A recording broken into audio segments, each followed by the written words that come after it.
Hello everyone. Today we are making rice kheer with saffron. To begin with, we wash the rice thoroughly and we soak it for a good half an hour. Now, things that you need to keep in mind when selecting rice is that this rice should be of good starch content. Okay, anything that will swell up fast will take enough moisture and then thicken the mixture. Right, what I have used here is called biryani rice. It's not exactly basmati, but it's plain biryani rice, which has got a decent amount of starch content, which is ideal for kheer. Okay, so I'm basically rubbing the rice to make sure that all impurities are removed, making sure that the water clears out after 3-4 washes, and then it is soaked for a good half an hour. Right, I mean, normally I don't need to show this process for such a long time, but then this part is really important. The rice part is really important. You have to make sure that you really wash the rice well and then you soak it for a good half an hour. Right, once that is done, we take a container, which is a thick bottom container. Okay, this is a thick bottom container. We heat it up and we add water to it. For a 1 liter recipe, you take about 100 to 150 ml of water and then you add the milk to it. For the simple reason that you don't want the milk to be in direct contact with the heat, the conduction of the heat of the container. You don't want it to get burned basically. Okay, then you add 2 green cardamoms. This is basically to infuse some good flavor to it. Saffron definitely will add a lot of flavor, but cardamom is ideal for Indian sweets and desserts. So at this stage, once the milk starts boiling, we add the rice, the soaked rice. Right? You have to keep stirring this at this stage till the milk starts boiling rapidly, and agitates in the container. So once this milk is boiling, literally boiling, a lot of steam coming out of it, is when you know that you have to first remove a part of this milk and mix with the saffron and then allow this mixture to cook further. Okay, it's very important that you use hot milk when you want to mix saffron to it, because heat brings out the best of saffron, whether it's dry or moist heat. So this particular method will help you get a good color and also good flavor in the mixture. So you can extract about 200 ml of the hot milk and mix it with the saffron. Once you do this, once you see the milk is boiling, stir it for some more time and then keep a lid not entirely covering the mouth of the container. A little gap has to be given so that all the steam escapes and your milk does not boil and come out of the container. Okay, we don't want any wastage happening here.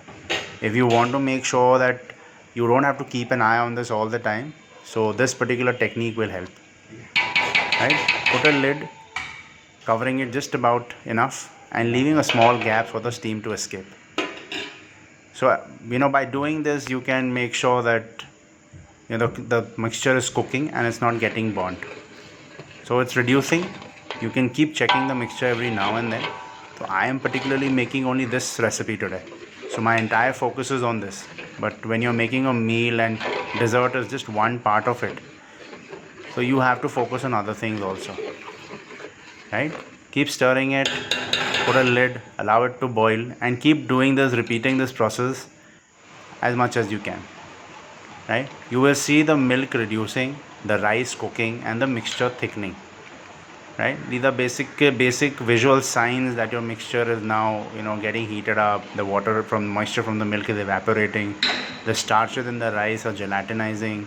Okay, all these scientific processes start happening. Now here is the mixture after say about 15-20 minutes or maybe more with a lid. Now this mixture is thickening, it's now bubbling, it's not agitating, it's not boiling like water. Okay, it's thickening now, and this is exactly what we want. Okay, the two small cardamoms are going to do the trick. They will give just about enough flavor, just a hint of cardamom in the end, not too much, not too less. Reduce it as much as you can. Okay, because you are going to dilute this later with the milk that you had removed and added to the saffron. So don't be afraid. You should only be afraid of the mixture getting burnt, which you should never let happen. Okay, Please pardon me for the excess steam coming towards the phone. Right? At this stage, once you know the mixture has really reduced, you add sugar. Sugar is not added in the beginning because then it tends to start caramelizing after a point. You just want sweetening to be added to the mixture. You don't want the color of the mixture to change. Okay? Even this has to be reduced till it reaches a point where it will need some moisture to get back its consistency. Right? I am doing a very different version of the kheer where it is not very watery. It's got some body to it. It is slightly thickened.